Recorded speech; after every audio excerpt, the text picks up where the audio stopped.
അഗ്നിജ്വാല A deep love story ഭാഗം 93. ഇഷ്ടോ നിനക്കോ? അതിന് നിനക്ക് അറിയോടി ഇഷ്ടന്ന് വെച്ച എന്താന്ന്? വ്യാസിന്റെ സ്വരത്തിൽ നിറഞ്ഞു നിൽക്കുന്ന പരിഹാസം മീനുവിന് പെട്ടെന്ന് മനസ്സിലായി. വ്യാസേട്ടാ അവളെന്തോ പറയാനൊരുങ്ങി. നിർത്ത് മീനാക്ഷി. അവന്റെ ശബ്ദം ഉയർന്നുപോയി. അവള് പേടിയോടെ അവനെ നോക്കി. വ്യാസ് പെട്ടെന്ന് ലച്ചുവിനെ അവന്റെ അടുത്തേക്ക് ചേർത്ത് നിർത്തി. മീനു കണ്ണു നിറച്ചുകൊണ്ട് അവരെ നോക്കി. സ്നേഹബന്ധങ്ങളുടെ രക്തബന്ധങ്ങളുടെ വില എന്താന്ന് നിനക്കറിയില്ല മീനാക്ഷി. കാരണം നീ ഇന്നോളം ആരെയും സ്നേഹിച്ചിട്ടില്ല.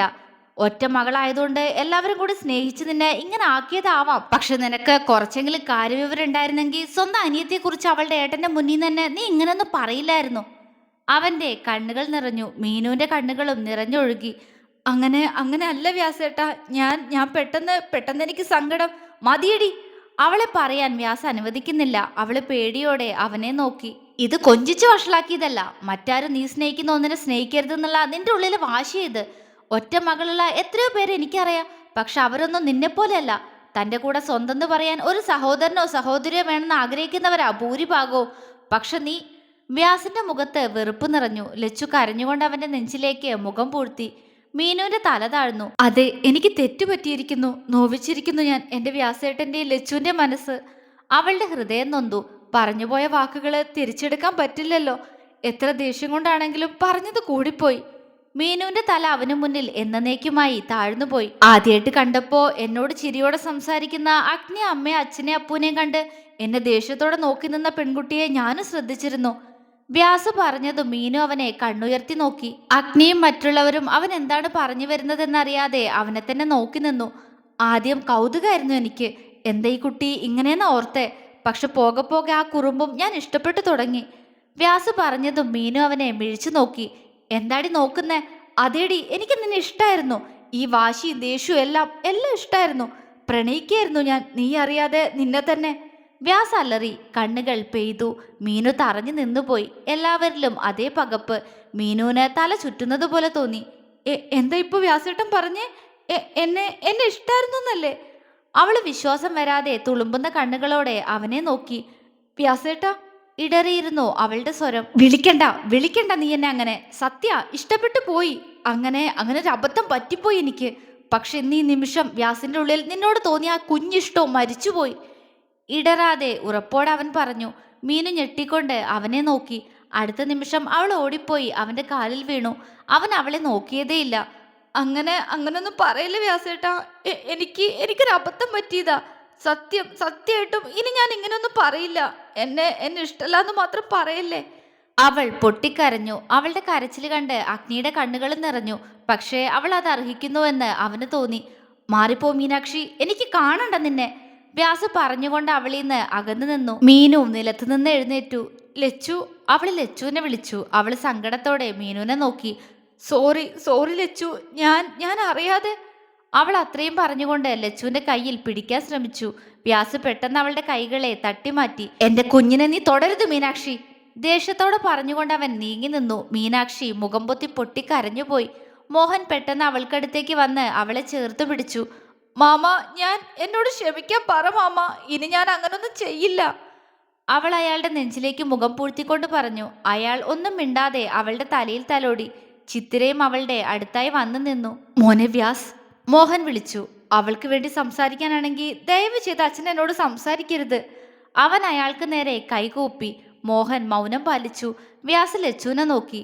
ലച്ചു, മോള് പോയി ഡ്രസ്സെല്ലാം എടുത്തു വെക്ക്, നമുക്ക് പോവാം. ഏട്ടാ. അവള് വിളിച്ചു. മതിയുടെ എവിടെ നിന്നത്, ഇനി വേണ്ട. അവൻ പറഞ്ഞുകൊണ്ട് അവളെ റൂമിലേക്ക് പറഞ്ഞു വിട്ടു. വ്യാസ്, നീ എന്തൊക്കെയാടി പറയുന്നേ? അഗ്നി കലിയോടെ അവനടുത്തേക്ക് വന്നു. സോറി അഗ്നി, ഇനി എനിക്കിവിടെ നിൽക്കാൻ സാധിക്കില്ല. വേദനയായിരുന്നു അവന്റെ സ്വരത്തിൽ. വ്യാസ്. അഗ്നി ഇടർച്ചയോടെ വിളിച്ചു. നിങ്ങളോട് ആരോടും എനിക്ക് ഒരു ദേഷ്യമില്ലടാ. ദേഷ്യം എന്നോട് തന്നെയാ. ഇത്രയും ദുഷിച്ച മനസ്സുള്ള ഇവളെ സ്നേഹിച്ചു പോയില്ലേ ഞാൻ, അതുകൊണ്ട്. അവൻ പറഞ്ഞുകൊണ്ട് മുകളിലേക്ക് നടന്നു. മീനു തളർച്ചയോടെ മോഹന്റെ നെഞ്ചിലേക്ക് ഒന്നുകൂടി മുഖം പൂഴ്ത്തി. അപ്പു അഗ്നി സങ്കടത്തോടെ സെറ്റിയിലേക്ക് ഇരുന്നു. പോട്ടെ അമ്മേ. ലച്ചു സിറ്റ് ഔട്ടിൽ നിന്നുകൊണ്ട് തന്റെ കവിളിൽ തഴുകുന്ന ചിത്രയോട് ചോദിച്ചു. അവർ കലങ്ങിയ കണ്ണുകൾ ഉയർത്തി അവളെ ഒന്ന് നോക്കി. നെറ്റിയിൽ വാത്സല്യത്തോടെ ചുംബിച്ചു. വേറെ ഒന്നും അവർക്ക് പറയാനുണ്ടായിരുന്നില്ല. മോഹനോട് യാത്ര പറഞ്ഞ് അവൾ അഗ്നിയുടെ മുന്നിൽ വന്നു നിന്നു. അവൻ അവളെ വിഷമത്തോടെ നോക്കി. ഞാൻ കാരണം ഏട്ടന്റെ അനിയത്തിയെ എൻ്റെ ഏട്ടൻ അടിച്ചു. ക്ഷമിക്കണം, എന്നോടും എൻ്റെ ഏട്ടനോടും. ലച്ചു അഗ്നിക്ക് നേരെ കൈകൂപ്പി. അവൻ പെട്ടെന്ന് അവളുടെ കൈ പിടിച്ചു താഴ്ത്തി അവളെ ചേർത്ത് പിടിച്ച് അവളുടെ നെറ്റിയിൽ വാത്സല്യത്തോടെ ചുംബിച്ചു. കണ്ടുനിന്ന വ്യാസിന്റെ കണ്ണുകൾ നിറഞ്ഞു. ഇനി നീ ഇങ്ങോട്ട് വരുന്നത് മീനുവിന്റെ കൂടെയായിരിക്കും. അഗ്നി അവൾക്ക് വാക്ക് നൽകി. ലച്ചു അവനെ നോക്കി പുഞ്ചിരിച്ചു. അപ്പു അവളുടെ കവിളിൽ ഒന്ന് തലോടി. സാരല്ല കേട്ടോ, എല്ലാം ശരിയാവും. അവൻ പറഞ്ഞതും അവൾ തലയാട്ടി. മീനുവിനോട് എത്രയൊക്കെ വെറുപ്പാണെന്ന് പറഞ്ഞാലും വ്യാസിന്റെ ഉള്ളിലെ കാമുകൻ അവളെ ഒന്നുകൂടി കാണാൻ അകത്തേക്ക് നോക്കി. പക്ഷെ അവളെ കണ്ടില്ല. അവളെ അടിച്ചതോർക്കവേ വ്യാസിന് തന്നോട് തന്നെ ദേഷ്യം തോന്നി. പക്ഷെ ലച്ചുവിന്റെ മുഖത്തേക്ക് നോക്കിയപ്പോൾ ആ സങ്കടം മാറി വീണ്ടും മീനുവിനോട് എന്തെന്നില്ലാത്ത ദേഷ്യം തോന്നിപ്പോയി. എന്നാലും എൻ്റെ അനിയത്തിയെ നീ അങ്ങനെ പറഞ്ഞല്ലോ മീനാക്ഷി. അവന്റെ ഹൃദയം അലറിക്കരഞ്ഞു. കണ്ണുകൾ ചുറ്റും അവളെ വീണ്ടും തെരഞ്ഞു. അഗ്നി ശ്രദ്ധിക്കുന്നുണ്ടായിരുന്നു വ്യാസിനെ. അവന്റെ ഉള്ളം അല്പം മുന്നെയാണ് അറിഞ്ഞത്. പക്ഷെ എൻ്റെ മീനൂട്ടിക്ക് ഇവനേക്കാൾ നല്ലവനെ ഒരിക്കലും കിട്ടില്ലായിരുന്നു. പക്ഷെ അവളായിട്ട് തന്നെ എല്ലാം ഇല്ലാതാക്കി. അഗ്നി ഒന്ന് നിശ്വസിച്ചു. വ്യാസ് ലച്ചുവിനെ കാറിലേക്ക് കയറ്റി ഡ്രൈവിംഗ് സീറ്റിന്റെ അടുത്തേക്ക് നടന്നു. വ്യാസേട്ടാ.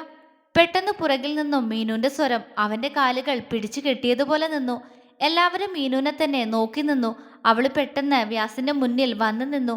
മീനുവിന്റെ കരഞ്ഞു വിങ്ങിയ കൺതടോ ചുവന്ന മുഖവും കവിളിൽ തെളിഞ്ഞു കാണുന്ന തന്റെ കൈവിരൽ പാടുകളും കണ്ട് വ്യാസിന് തന്റെ നെഞ്ചിൽ ആരോ കടാര കുത്തിയിറക്കുന്നത് പോലെ വേദനിച്ചു പോയി.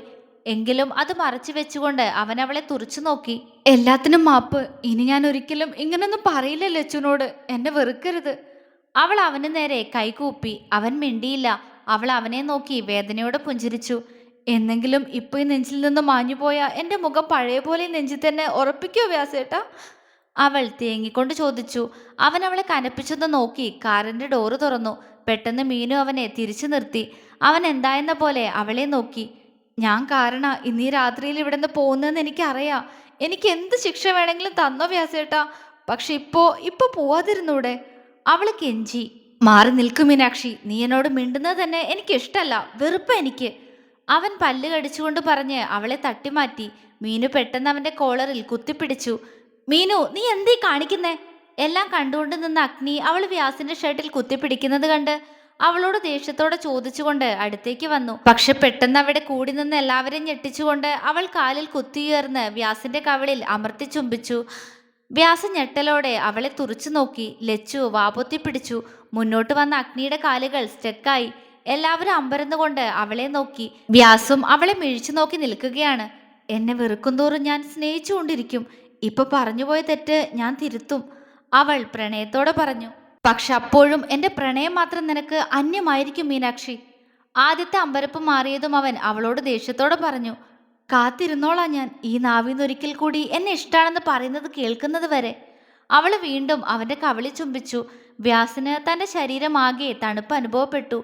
ഐ ലവ് യു, അവൾ ആർദ്രമായി അവനോട് പറഞ്ഞുകൊണ്ട് അകത്തേക്ക് ഓടിപ്പോയി. വ്യാസ് അവൾ പോകുന്നത് നോക്കി മിഴിച്ചു നിന്നു. അഗ്നിയുടെ അപ്പുവിന്റെ ചുണ്ടിൽ പുഞ്ചിരി വിരിഞ്ഞു. ഹാ, എല്ലാം ജ്വാലയോട് തുറന്നു പറഞ്ഞ ശേഷം മീനു ഒന്ന് നിശ്വസിച്ചു. അല്പനേരം കഴിഞ്ഞ് അവൾ ജ്വാലയെ തിരിഞ്ഞു നോക്കി. അവളുടെ കണ്ണൊക്കെ ആകെ കലങ്ങി ചുവന്നിരുന്നു. മീനു പറഞ്ഞ കാര്യങ്ങളെല്ലാം കേട്ട് ജ്വാല കരയുകയായിരുന്നുവെന്ന് അവൾക്ക് അപ്പോഴാണ് മനസ്സിലായത്. ജ്വാല, മീനു വിളിച്ചു. നീ എന്തൊരു ദുഷ്ടയായിരുന്നു മീനു. എന്തിനാ നീ ലച്ചുവിനെ ഇങ്ങനെ വേദനിപ്പിച്ചേ?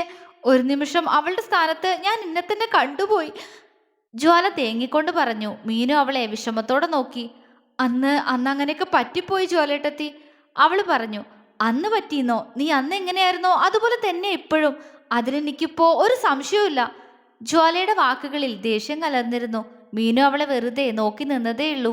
എന്താ നീ ഇങ്ങനെ നോക്കണേ? ഞാൻ പറഞ്ഞ സത്യല്ലേ? നീ അന്ന് ലച്ചുനോട് പറഞ്ഞ അത്രയും മോശമായിട്ട് എന്നോട് സംസാരിച്ചിട്ടില്ലെങ്കിലും നീ ഇന്നീ വഴക്ക് പറഞ്ഞിട്ടില്ലേ, കരയിപ്പിച്ചിട്ടില്ലേ? അതാ ഞാൻ പറഞ്ഞ മീനു, നീ മാറിയിട്ടില്ല, ഇനി മാറില്ല. ജ്വാലയുടെ മുഖം ദേഷ്യം കൊണ്ട് ചുവന്നു. മീനുവിന്റെ കണ്ണു നിറഞ്ഞു.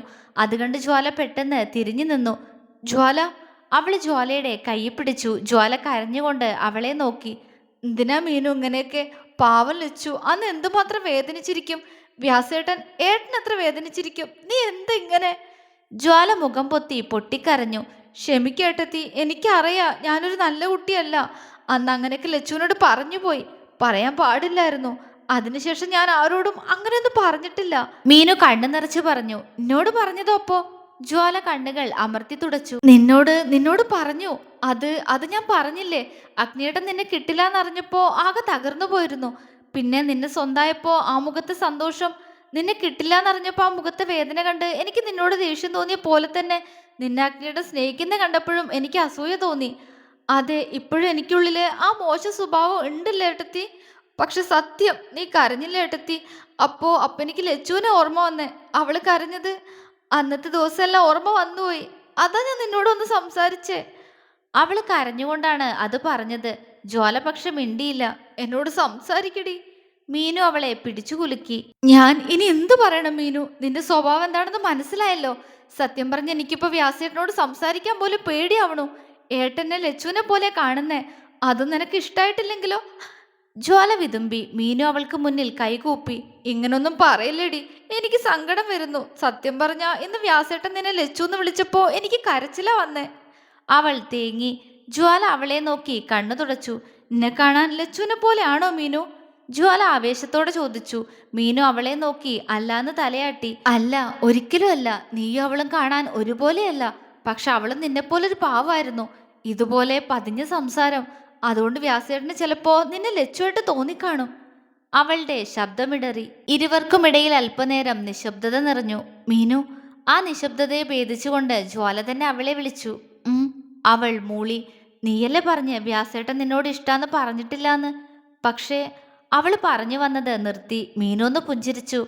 അന്ന് പറഞ്ഞിരുന്നു ഏട്ടത്തി. പക്ഷെ അന്നെന്നെ ആൾക്ക് എന്നോടുള്ള പ്രണയം മരിച്ചു പോയിന്ന് പറഞ്ഞില്ലേ എന്നോട്? മീനു കരഞ്ഞുപോയി. ജ്വാല അവളെ ആശ്വസിപ്പിച്ചു. സാരല്ല ഏട്ടത്തി, എല്ലാം എൻ്റെ തെറ്റാ. സാരില്ല, എന്നെങ്കിലും വ്യാസേട്ടൻ എന്നെ സ്നേഹിക്കുന്നുണ്ടെന്ന് പറയും. അതുവരെ ഞാൻ കാത്തിരിക്കും. അവളൊന്ന് നിശ്വസിച്ചു. ജ്വാല അവളെ വെറുതെ നോക്കിയതേയുള്ളൂ. ലച്ചു എങ്ങനെയാ മരിച്ചേ? അവള് മരിക്കുന്നതിന് മുന്നെങ്കിലും നിനക്ക് അവളോട് സംസാരിക്കായിരുന്നില്ലേ?